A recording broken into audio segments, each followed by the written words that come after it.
tarde, boa noite ou boa madrugada. Sejam todos bem-vindos a mais um Renalcast. É isso aí, e direto do Rio de Janeiro, a nossa carioca Dani. Como tá aí o Rio de Janeiro? Continua lindo? Olha, eu aqui, o Rio continua lindo e maravilhoso, só que agora com esse outono lindo, tá fresquinho, como eu amo o outono, gente, mas tá maravilhoso. Tudo bem por aí? Tudo tranquilo, ainda vivendo sobre o lockdown do Dória. Ai, nem fala, lockdown também aqui. Estamos todos em lockdown pelo país. E aproveitando e falando de lockdown, lockdown lembra saúde, saúde lembra que nós estamos na semana do Dia Mundial da Saúde. Então, nada melhor do que falar de prevenção, né, Dani? Prevenção, vamos prevenir, gente. Vamos se prevenir. Mas antes disso, eu vou fazer um anúncio muito importante, muito bacana. Eu recebi o convite por meio do Gilson da Abras Renal para ser o representante de São Paulo da Abras Renal. Convite este que foi aceito. Então, eu oficialmente estou divulgando aqui no podcast e falar que agora o nosso Renalcast ganha uma força extra. Se a gente já brigava, já arrumava encrenca, agora pode ter certeza que isso vai ser encrenca em dobro, parafraseando o Pokémon. E juntos somos mais fortes. É isso aí. Agora eu diria que eu me elevei a um cavaleiro de ouro quase. Para aqueles que assistiram Cavaleiros do Zodíaco e vão entender a analogia. Mas voltando ao nosso podcast, antes ainda vamos falar de mais uma coisinha, né, Dani? Hashtag a diálise não pode parar. Hashtag vacina os renais já. Hashtag diálise é vida. Diálise é vida, é isso aí. A gente tem que estar na campanha aí para conseguir baixar o ICMS, para conseguir que todos os renais sejam vacinados. É muito importante a participação de todos. Sim, gente, realmente é muito importante, principalmente em relação à vacina, o ICMS, tratamento, medicações. Gente, vamos aí dar esse apoio aí pra gente. Aliás, Dani, você é melhor do que ninguém. Você tem um trabalho com medicamentos aí. Sim. Você pode falar para a galera a situação que está rolando nesse Dia Mundial da Saúde e até uma forma de destaque, né? Sim, tá havendo muito desfalque de medicamento, não só para pessoas em diálise, hemodiálise, mas também para as pessoas em transplante. Tá muito grande a falta de medicamento pelo Brasil inteiro para alguns medicamentos de transplantados, né? Então eu peço, gente, por favor, também que denunciem para alguma associação das regiões de transplantados, de problemas renais, essa falta de medicação. É muito importante que denunciem para que o governo saiba o que está faltando, porque tem informações que não estão batendo, mas a falta de medicamento está por todo o Brasil e está muito difícil a gente doar. Então aí, se você também estiver doando medicação, entrar em contato comigo que eu estou doando para dispersão dos medicamentos. Eu ia até falar isso, Dani, para quem quiser pode te procurar, né? É Dani RF Bastos. Você vai no meu Instagram, pode entrar em contato comigo, eu vou te dar o meu telefone particular e pode me mandar, ou senão eu peço para enviar, e a pessoa, eu faço os trâmites todo, né? O meio campo. Eu sou meio de campo, mas a gente está doando para Norte, Nordeste, Sul, São Paulo, muito São Paulo. São Paulo está com muita falta de medicamento, então só me chamar que eu dou ajeitadinha. E eu vou aproveitar aqui para falar que, pessoal, aproveitem, sigam o perfil da Abras Renal. É uma entidade muito forte que já briga muito pelos renais. E eu sinto orgulhoso de fazer parte e essa briga a gente vai aumentar ainda mais. E voltando agora sim ao podcast, nós vamos hoje receber uma doutora que é muito incrível. Em um bate-papo leve, descontraído, mas muito informativo, nós recebemos a doutora Maria Gabriela, ela que é nefrologista da NefroStar de Alphaville. Foi uma baita conversa? Foi uma baita conversa. Muito bom. Confere aí que vale a pena, né, Dani? Muito a pena, confere aí. E hoje estamos recebendo a doutora Maria Gabriela, nefrologista da NefroStar. Seja bem-vinda ao Renalcast. Bem-vinda, doutora. Obrigada, Arthur e Dani, pelo convite. É um prazer estar aqui. Nós estamos aproveitando o Dia Mundial da Saúde para falar de um tema muito importante, que é a prevenção, né, Dani? Sim, a principal coisa que hoje a gente tem que se importar é a prevenção. Principalmente Covid está aí, vamos nos prevenir. Aliás, Dani, antes de você ter o problema renal, você foi a um nefrologista? Eu não costumava ir no nefrologista, eu ia no endocrinologista, mas o nefrologista Eu vou te falar que eu também não. Não. E eu vou te falar que a maioria não vai. Justamente. Então, vamos começar o nosso bate-papo com a doutora. Dani, passo a bola para você. Sim, vamos começar nosso bate-papo. Doutora, vamos falar um pouquinho da sua especialidade, a nefrologia? O que você faz, do que você trata? Fala um pouquinho da nefrologia, por favor. Olha, Dani, nefrologia, realmente acho que é uma palavra bem desconhecida, né? Quando a gente fala nefrologia, todo mundo fala, médico do quê? Né? Porque ninguém, né, nunca ouviu falar em nefrologia. O nefrologista é o clínico do rim, mas para a população todo mundo, né, associa rim com urologista, né? Que na verdade o urologista é o cirurgião do rim, né? Mas quem faz o controle do diabetes, da hipertensão, né, das inflamações do rim, que são as glomerulopatias, cálculo renal, é o nefrologista. E, infelizmente, né, a gente não tem essa cultura de ir para o nefrologista. Quando chega no nefrologista, é o paciente que já está diante de uma insuficiência renal aí instalada, né? Já deu ruim. Normalmente encaminhada, né? A prevenção, exatamente. Sim. E, doutora, tem algum momento certo que deve se procurar um nefrologista? Tem-se de 6 em 6 meses, uma vez por ano? Tem alguma prescrição assim? Na verdade, Arthur, assim, o que a gente recomenda é que se todo mundo, pelo menos uma vez por ano, né, fizesse um exame simples de urina e uma creatinina, a gente já conseguiria identificar muitas alterações precoces do rim, né? E isso a população em geral. Agora, aqueles pacientes que já têm doenças que sabidamente evoluem com disfunção renal, que é o paciente diabético, paciente hipertenso. Então, esses, a gente tem que ter um pouquinho mais de cuidado, né? Então, sempre que estiver acompanhando ou com endócrino ou com cardiologista, tomar sempre esse cuidado de estar monitorizando a função renal, né? Para que seja encaminhado para o nefrologista ainda no início, né? Sem ter já a doença instalada. Olha sim. só, esse é um toque importante, né, Dani? O acompanhamento aí. Sim. A minha endócrina eu não tinha, porque o meu, assim, eu descobri o meu problema renal foi do nada, né? Os meus exames estavam bons, renais, porque na endócrina eu fazia, né? Os exames renais, eles estavam normais, acabou que depois de 7 meses veio o problema renal. Né? Então, mas antes eu não tinha ido nunca nefrologista, nunca na minha vida. Eu só fui depois realmente que deu o diagnóstico de insuficiência renal. Eu vou te falar, Dani, que eu conheci meu nefrologista literalmente no hospital, na UTI. Nossa. Foi o momento que eu tive contato com ele. Não, o primeiro foi só no quarto mesmo do hospital, eu não estava no CTI, não. Eu estava lá. E, aliás, doutora, quais que são as principais causas aí de doenças renais?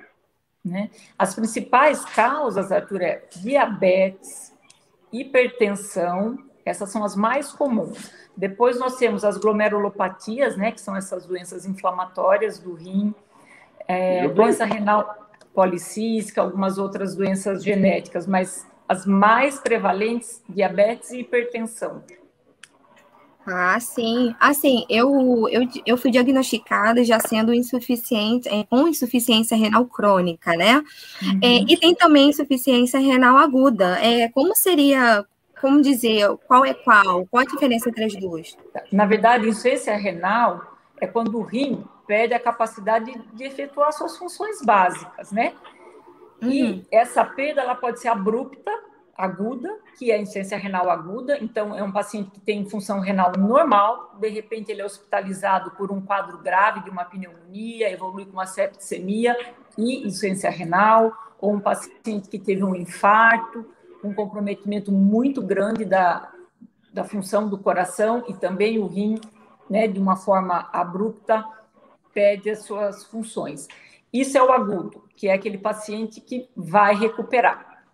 A insuficiência renal crônica é quando essa perda de função ela é progressiva, ela é gradual e ela é irreversível. Então, a gente diz que um paciente tem uma insuficiência renal crônica quando por mais de 3 meses consecutivos a função renal permanecer alterada. Olha, interessante esse dado, né? E, doutora, agora com o Covid, tem aumentado muito, né? Hoje, inclusive, saiu uma matéria que dos pacientes entubados, 71% está tendo lesão nos rins e insuficiência renal aguda. Esses pacientes fatalmente vão ter que se cuidar com muito mais, né? Ter uma frequência muito maior no nefrologista, ter um cuidado com dieta. Com certeza, né? Insuficiência renal é uma das coisas, né, da síndrome pós-Covid, que a gente vai ter que ficar atento. Realmente, né, no início, né, quando a doença lá do Covid começou, né, lá em 2019, né, o índice de insuficiência renal era pequeno, mas conforme, né, a doença foi progredindo e, né, virou aí essa pandemia, a gente tem percebido assim, um aumento expressivo, né, dos pacientes com insuficiência renal em UTI. Então, assim, um paciente com Covid entubado numa UTI que evolui para insuficiência renal, né, a mortalidade é muito grande. E aí, tem o agravamento também de quem está no conservador e sendo encaminhado para hemodiálise também, né? Lógico. Assim, quais são os fatores ali de pior prognóstico para esse paciente com Covid para desenvolver a insuficiência renal? O fato dele ser idoso, a obesidade, ser já previamente hipertenso e diabético, né? São tudo fatores de risco para desenvolver a insuficiência renal durante uma internação por Covid. Né? Então, e aí o que nos preocupa... basicamente... Pode falar, doutora. Não, o que nos preocupa é esse pós-Covid, né? A gente sabe, evolui com insuficiência renal, a mortalidade é alta, mas assim, desses pacientes que vão recuperar, né, ou seja, sobreviver ao Covid, a gente vai ter uma parcela aí de renais, né? Então, isso é uma coisa que nos preocupa muito, porque hoje, né, a insuficiência renal já é um problema de saúde pública. Né? Sim, tem aqui no Brasil uma concentração dos centros de diálise no sul e sudeste. Né? Norte, nordeste, a gente já sabe que os centros, né, para tratamento de diálise são escassos. Né? E a doença atingiu, né, a pandemia está evoluindo nessas regiões também. Então, o que nos preocupa é, se para a demanda de hoje a gente já tem uma carência de centros para acolher esses pacientes, imagina agora esses pacientes pós-Covid. Né? E só não pega, e não pega somente os pacientes em diálise, né? Pega os pacientes que estão no conservador e os transplantados também, né? Eu tenho conhecidas que perderam o enxerto por conta do Covid, eles ficaram muito ruins e perderam o enxerto, sabe? Acho que pega todo mundo, realmente. É como falou o doutor Yossif na live, né? Nós podemos ter aí uma epidemia de insuficiência renal crônica em um sistema que não tem preparo para receber. Exatamente, é isso que eu estou falando, né? A gente tem pacientes hoje que permanecem 3, 4 meses hospitalizados, aguardando uma vaga do disque diálise, né? Aqui no Rio, assim. A gente já viu o que eu ia falar. Isso no Rio é bem comum, né, Dani? Isso. Então, isso já era a nossa realidade. Agora, com o Covid, com o aumento do número dos pacientes evoluindo com insuficiência renal, os que sobrevivem ao Covid, a gente pensa em torno de uns 10%, talvez não recuperem o dano renal e necessitem manter em terapia renal, né? Sim, exatamente, o número está aumentando cada vez mais. E será que nós vamos ter pernas para acolher estrutura, tudo né? isso? Exatamente. Doutora, fala para mim uma coisa, voltando para a prevenção. Qual a melhor forma de prevenção para evitar doenças renais? É o acompanhamento médico?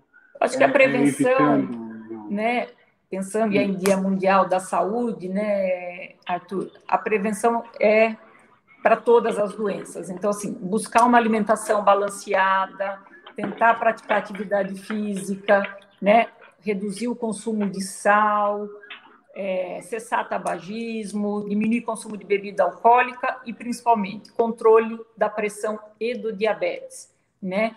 Porque a insuficiência renal, ela é uma doença silenciosa, né? Para um paciente ter sintomas relacionados à doença renal, essa doença já está muito avançada, assim como o diabetes e a pressão alta, né? Então, assim, uma vez que a gente tem um histórico familiar de diabetes, pressão alta, ou já tendo um diagnóstico de diabetes e pressão alta, né, o grande alerta é vamos controlar isso adequadamente, ir em consultas médicas regulares, fazer, né, ter uma adesão à medicação, porque não existe um tratamento específico para o rim, a gente precisa prevenir, né? Então, eu acho que essa é a grande questão. E tem alguns, a doutora já falou do exame de urina, né, e da creatinina, que fazer uma vez por ano aí já é um bom alerta, né? Já dá para ter uma boa medida. Perfeito. Tem uma pergunta, doutor, uma pergunta curiosa, né? Daquela do pessoal da academia. O pessoal que toma muitos suplementos, whey, suplemento para crescer, para ficar forte, pode ser muito prejudicial aos rins, não pode? Exatamente, né? Essa sobrecarga de proteínas, isso, né? Ainda mais, às vezes o paciente até desconhece que ele já pode ter algum, né, grau ou de proteína na urina, ou já tem uma certa disfunção renal e nem sabe, né? E aí esse excesso, né, de consumo desses suplementos, uma outra coisa muito em moda são os anabolizantes, né? Ah, sim. Também. Isso, a doutora sabe que isso me fez lembrar que uma vez na academia, um rapaz chegou para mim e falou: e aí, cara, quer ficar grande? Eu falei: meu, eu já sou grande pra caramba, eu quero ficar menor. Eu não quero ficar maior, não. Já tô muito grande. E uma outra dúvida que surgiu, doutora, que mandaram pra gente, né? Muita infecção na urina pode levar a uma insuficiência renal? Sim. Tem uma outra coisa importante, né? Paciente com infecção urinária de repetição, é importante consultar um nefrologista para avaliar, né, com o exame daí de imagem, se existe alguma alteração, né, da anatomia renal, se esse paciente tem refluxo, alguma coisa que precise ser corrigida, né? Ou mesmo o uso continuado de alguns antibióticos, você vai criando resistência às bactérias, aí de repente a gente se vê usando medicações, né? Alguns antibióticos que acabam sendo nefrotóxicos. Então, assim, importante, né? Infecções urinárias de repetição, procure um nefrologista, cálculo renal, né? Essa informação muitas pessoas não têm. Sim. Assim, sinceramente, não tem, de verdade. Já vi muitas pessoas que já foram várias vezes para hospital, emergência, né? E até mesmo certos médicos, as pessoas da área da saúde, não falam para a pessoa: procura um nefrologista, sabe? Vamos fazer um exame mais profundo para saber o que tem. Não, a pessoa está lá, tem várias vezes infecção urinária e por isso vai. Depois, quando vai ver no final, a pessoa está com insuficiência renal e não sabe. Isso acontece, eu acho que até demais. Vai só no protocolo de taca antibiótico, né? Taca antibiótico, nem fala nisso. E anti-inflamatório, não vamos esquecer do anti-inflamatório. Exatamente. A automedicação é outra das causas, né? Exatamente. Hoje em dia, eu acho que a gente tem mais acesso às informações do que no passado, né? Acho não, tenho certeza. E eu acho que as pessoas deveriam tentar pegar toda essa informação que a gente tem hoje, internet, né? Saber fontes excelentes que tem por aí, e ler um pouquinho, ler sobre saúde, agora então no Covid, que tem muita informação, ler, porque antigamente eu acho que as pessoas, tipo, como não tinham a informação, a internet, então era o médico que praticamente dava informação e dava, até mesmo falava sobre a doença. Hoje em dia, a internet, você pode explorar a internet, né? E ler sobre o assunto. Dani, eu vou te falar uma coisa que na live do Dr. José Neto ontem foi comentado. Sabe qual que é o grande problema? aqui nós temos aquilo do... Tá com dor de cabeça? Toma uma Neosaldina. Tá com febre? Toma uma dipirona. E esse costume vai passando de geração em geração e não para. E a coisa não para. Tá com uma dorzinha ali, toma um cataflã, tá com uma... Sabe? Já tem um medicamento ali de nome na cabeça. Então, é costume aqui se automedicar, né? As pessoas demoram até para procurar médico. Aqui no Brasil, né, Arthur, às vezes a gente tem o nosso médico de cabeceira, a gente sempre tem um farmacêutico ali que a família confia, né? Justamente. Vai lá na farmácia do fulano, mostra lá que ele resolve. Não, ele acerta muito mais do que o médico. Toda vez que ele prescreveu e foi muito mais assertivo, né? Não, e até mesmo vou te falar que nem é para você, é muito mais perto, assim, para você ver sobre medicação, né? Antes de eu ter problema renal, eu tomava anti-inflamatório, assim, a rodo, né? E quando eu descobri o problema renal, eu fui ler, fui estudar, né? Fui ver como é que é, fui em clínica de diálise para ver qual tratamento eu queria. Mas aí, tipo, nós mulheres ficamos na situação mensal da gente, né? A gente fica na TPM, esse negócio todo, eu sentia muita cólica. Então, já vinha aquela amiga, Daniela, toma um Buscofen, né? E estudando e vendo, gente, Buscofen é anti-inflamatório. E olha quantas mulheres usam isso todo mês, ninguém sabe quantas vezes por dia. É realmente as pessoas... É falta de informação e vai passando isso para pessoa e estamos aí. Sim. Muito complicadinho. E quando chega aquele momento, doutora, que a doutora tem que dar notícia para o paciente que ele vai ter que fazer a diálise? Como é esse momento? Como é que a doutora se prepara? Como é que a doutora dá essa notícia? Olha, não sei, eu realmente assim, nunca tive nenhum problema de recusa, né, de paciente, porque assim, que eu acho importante aí é o médico ter esse olhar de acolher o paciente, né? Então, é muito importante que haja essa sintonia entre o médico e o paciente, que ele confie no médico. Quando a gente fala de um paciente que já vem vindo de um acompanhamento, né, ambulatorial, isso é mais fácil, porque já criou essa relação, né, de confiança. Então, assim, isso você vai conquistando. E aí, a hora que chega, lógico que é difícil falar para um paciente que que ele precisa começar a diálise, mas se ele confia em você, né, eu normalmente falo, olha, você não se dá conta de quanto está ruim, de quanto você está cansado, de quanto você está sem apetite. Confie em mim, que você vai começar a dialisar e você vai sentir melhora disso e disso. Então, assim... Aliás, interrompendo a doutora rapidinho, né, Dani?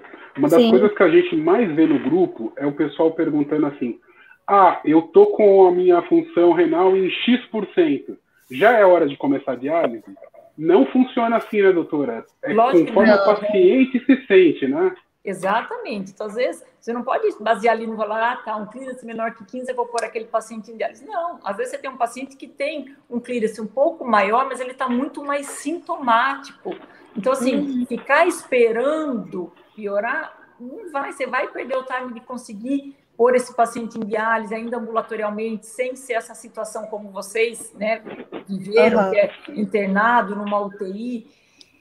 E do mesmo jeito, a gente tem pacientes com função renal, né, com um clearance menor, mas que estão sem sintomas, né? Então, acho que assim, a gente não pode tratar o exame, né? A gente tem que tratar o paciente, né? Sentir como, né, assim, avaliar os exames, sim, corrigir o que for possível, mas o que importa muito aí, Arthur, é essa relação médico-paciente, né? De ter essa confiança no profissional. Quantas vezes a gente pega paciente que fica naquele pula-pula, né? Vai num médico, passa em outro colega, vai, sempre quando chega e ouve que precisa fazer diálise, ops, não era isso que eu queria ouvir, esse médico não é bom, e muda, e vai, até que chega. Então, assim, você precisa acolher mesmo, mostrar para ele que ele não está bem e que ele precisa confiar, né, na nossa experiência, que a gente vai fazer ali o melhor. Então, quantas vezes a gente pega paciente que já vem armado, né, todo cheio também de medos, e aí você fala, né, olha para o olho do seu paciente, ele precisa confiar em você, né, que aquilo que você está falando é para o bem dele. E quantos saem dali e falam, nossa, doutora, queria ter gravado isso que você falou para mim, né? Tipo, para poder chegar em casa e passar para o esposo, ou para uma mãe, né?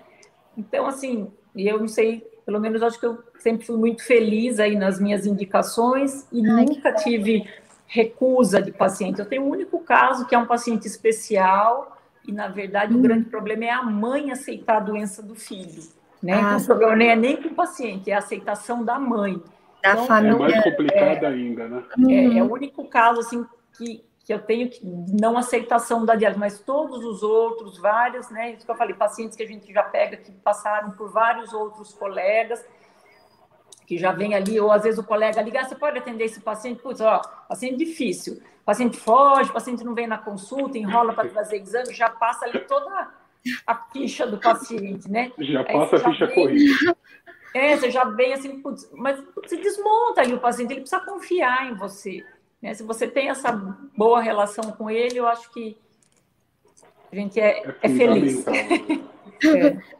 Deixa eu perguntar, tipo, uma curiosidade, assim, nem, já que falando sobre tudo um pouquinho, a bebida alcoólica, né, faz mal, as drogas, assim, muita gente fica com um ponto de interrogação, até tem muita gente que também não aceita muito o tratamento renal porque fala que tem que tirar o álcool, essas coisas. Realmente, o álcool faz mal, as drogas a gente sabe que faz, mas fala um pouquinho sobre o álcool e as drogas com problema renal, se prejudica mesmo? Na verdade, assim, Dani, a gente precisa ver com que intensidade, né, foi esse consumo, lógico, né? Um consumo excessivo de cocaína, a gente pode ter lesão muscular e até fazer uma insuficiência renal aguda, né? Mas pensando assim, naquele consumo continuado ali de bebidas alcoólicas, de drogas ilícitas, sim, ele vai alterar a pressão arterial, cardiopatia e, consequentemente, o rim vai sofrer também, né? Nesse consumo abusivo e contínuo, né, da droga e do álcool. Então, lógico, né, o que a gente recomenda é um uso social aí, né, da bebida alcoólica, né, saber uma taça de moscatel no fim de semana. Exatamente, lógico, né? Isso também vale para os transplantados também? Sim, ainda mais os transplantados que faziam uso de medicações, dos imunossupressores, então a gente precisa tomar muito cuidado, né? Com a associação com álcool para não cortar o efeito dos imunossupressores, exatamente, e ficar exposto aí a uma rejeição. Nossa, isso é importante. Deixa bem claro, gente. Diminuir a bebida, por favor. Já falo logo, meus amigos. É uma escolha, né? A gente escolheu estar transplantado, então, assim, eu acho que a gente tem que ter essa consciência, né?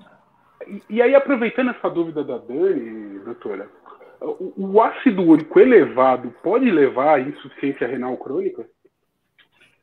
Na verdade, assim, o ácido úrico alto, né? A gente até tem associação com insuficiência renal aguda, né? O paciente que tem um linfoma, que tem uma leucemia, paciente com tumores grandes em quimioterapia, então esse aumento do ácido úrico pode sim, é raro, não é comum, mas pode levar a uma insuficiência renal aguda, mas também a gente pode ter esse depósito aí crônico, né, do ácido úrico no interstício renal.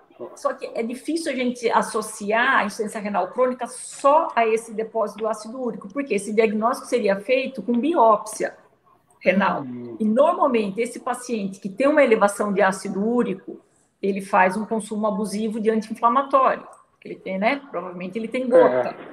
Então, é um paciente também, muitas vezes, hipertenso e diabético. Então, fica difícil a gente dizer que aquela insuficiência renal é só devida ao ácido úrico. Mas, sim, no ácido úrico elevado, ele, além de depositar no rim, a gente também tem formação dos cálculos por ácido úrico, né? E agora, Dani, nós vamos falar de um assunto polêmico. Um assunto muito polêmico. Alguns são defensores, outros são críticos, e eu sei que a doutora é defensora. Vamos falar sobre... Aí o paciente foi para a diálise. E a doutora incentiva a autopunção. Doutora, fale a respeito da autopunção, por favor. Arthur, assim, autopunção, como qualquer coisa, né, no ambiente de diálise que a gente tente sair do arroz com feijão, a gente sempre vai encontrar muita resistência, né? Isso por parte dos colegas médicos, por parte da enfermagem, né? Então, assim, alguém precisa assumir a causa. Então, se você tem um médico ali que defende, você precisa ter um enfermeiro parceiro do teu lado que também acredita, e aí o negócio flui, né? Então, no primeiro momento, você fala em autopunção, os pacientes olham assim, punção, tem paciente que tem medo até de segurar a bolinha ali da fístula. Ai, doutora, esse frêmito. E aí a gente se surpreende, meses depois, essa paciente se autopuncionando. Então, assim, isso é muito gratificante. Para o paciente, essa autonomia, diminui dor, né? Você está ali no controle. Então, isso é muito legal. E aí contagia. Então, assim, você começa com a fulana, daqui a pouco da frente está olhando, ele quer também. Então, assim, é um processo muito interessante. Legal. Aliás, né, Dani, vamos aqui destacar o perfil da Raíssa. Né? @hemodiálise não é o fim. Exatamente.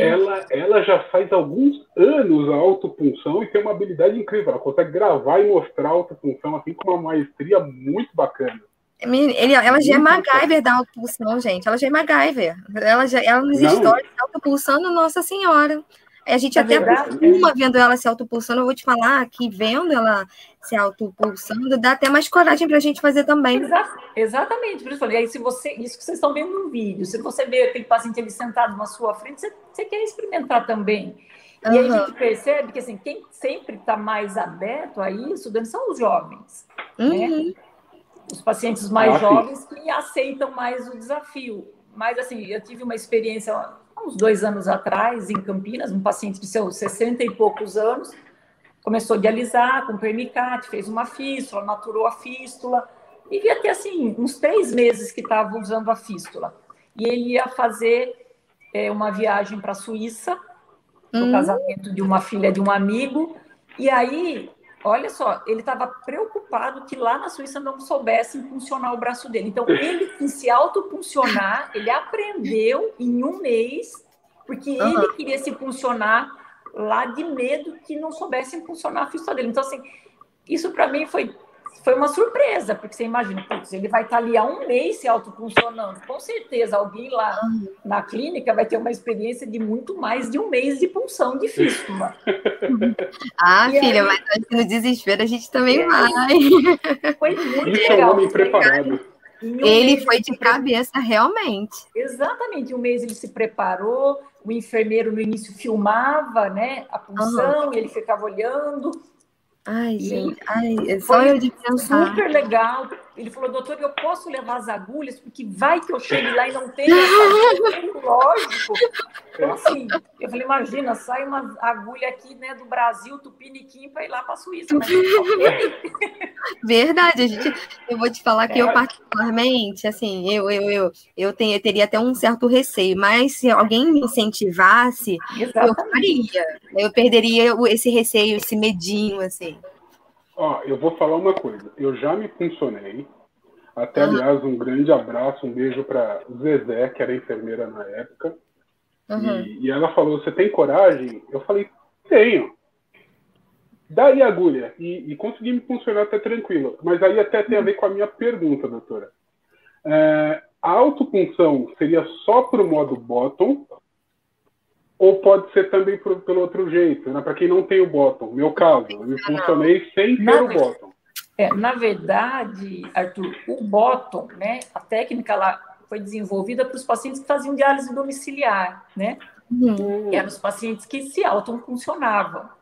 Então, assim, normalmente o que a gente... Lógico, lá anos atrás eu tinha paciente que realmente, uma vez eu pedia para se autofuncionar com a fístula, né, do modelo tradicional em escada, com agulha de corte. Mas, normalmente, né, os nossos pacientes que estão em autopunção são pacientes que estão na técnica do bottom roll e que usam agulha romba, agulha sem corte. Por quê? Para minimizar o risco, né? Pelo menos vai que você está ali aprendendo com uma agulha que tem corte, o risco de sangramento, o risco de ter uma intercorrência com a punção. Então, assim, o que a gente recomenda é a autopunção no bóton, né? Isso eu fui no modo adrenalina mesmo. Se eu fosse, seria no bóton, que eu tinha bóton. Eu vou na escada mesmo. É que minha escada é grande, né, Dani?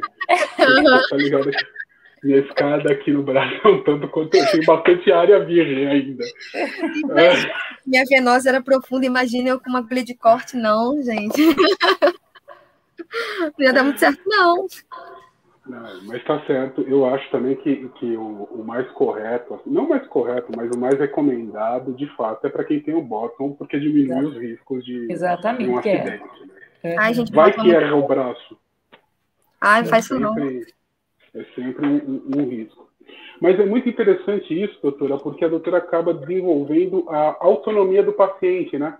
Isso, do ponto de vista psicológico, faz muito bem para o paciente. Sim. Uhum. Olha, eu acho isso muito legal, principalmente porque assim, eu nem tinha pensado por esse lado, porque eu sempre tive muito receio. A minha fístula eu chamo de gourmet, né? Porque ela é muito fininha. Mas sempre deu conta do trabalho, né? Mas quando às vezes eu tive muita trombose, então às vezes eu voltava para do hospital, tinha que voltar a pulsionar. Olha, gente, eu tinha um receio de alguém machucar a minha fístula, não funcionar direito, que vocês não têm noção. Isso daí, com certeza, iria me ajudar muito, viu? Sim, exatamente. Não, e traz calma, né, Dani? Traz uma sensação de tranquilidade. Olha, gente. Hoje, agora, pensando agora, eu vou falar, cara, gente, eu ia ser muito mais tranquila e independente.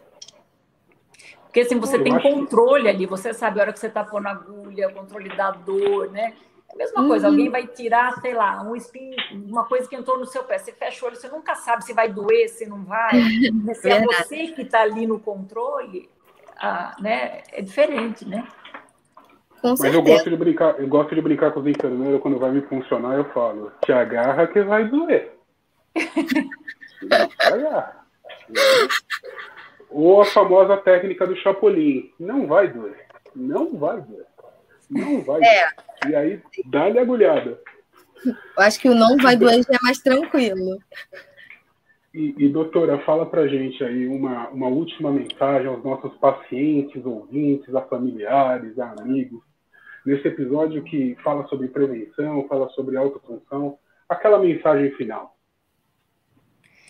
Olha, prevenção é tudo, né? Então, todo mundo consegue sim ter acesso, né, a um exame tão simples que é uma creatinina, um exame de urina. Então, do mesmo jeito que as mulheres já colocam aí no calendário que tem que visitar o ginecologista todo ano, o homem, no urologista, né? Não esqueçam que vocês têm rim, né? Então, vamos cuidar, tentar um hábito de vida saudável, com alimentação, praticar atividade física, né? Nesses anos tão difíceis aí de pandemia, eu acho que refletir um pouco sobre qualidade de vida, além de todas aquelas boas práticas, vamos manter, né, distanciamento social, usar máscara, higiene de mãos e vacinar, né? Eu acho que é isso. Vou vacinar, meu braço já está no automático. Vamos tomar vacina. E, doutora, eu queria agradecer, muito obrigado pela participação. Queria também falar para a doutora, manda um grande abraço, um beijo aos pacientes da Nefrestar, com certeza. Família, alguns que eu conheço, a Marília, a Fernanda, a Fabi. Manda um grande beijo a todos. Será dado. E a gente espera uma visita de vocês aqui. Opa! Pós-pandemia vem aí Renalcast pelo Brasil, né, Dani? Exatamente. Chamou bem-vindos. Vou revelar que eu estou tentando vender a ideia para o Multishow de fazer esse projeto, Renalcast pelo Brasil. Olha, legal. Imagina, gente. Só mochileiro. Só mochileiro renal. Realmente. É isso aí. Muito obrigado, doutora. Eu que agradeço a oportunidade de estar aqui com vocês. Obrigada. Foi um prazer enorme bater esse papo com a senhora. Obrigada. Mas que baita episódio, hein, Dani? Maravilhoso, gente. Quanta informação tivemos nesse episódio. Quanta? Olha, sobre a autopunção foi um negócio impressionante, viu? Eu gostei Com muito. certeza.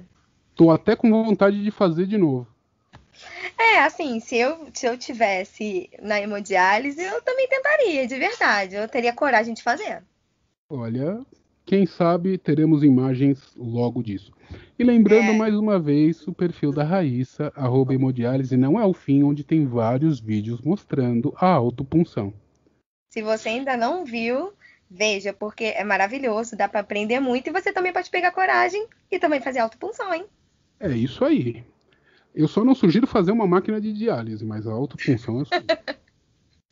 Eu também sugiro. Dani, vai mandar um beijo pra quem? Ou pra quem? Ai, gente, eu vou mandar um beijo, como sempre, gente, pra todo mundo, né? Tô com saudade de Gabi, um beijão pra Gabi. Então, a Raíssa também, gente, beijão pra Raíssa. Amores da vida. Um beijão também pra todo mundo da família Renalcast, que eles têm muito carinho, né?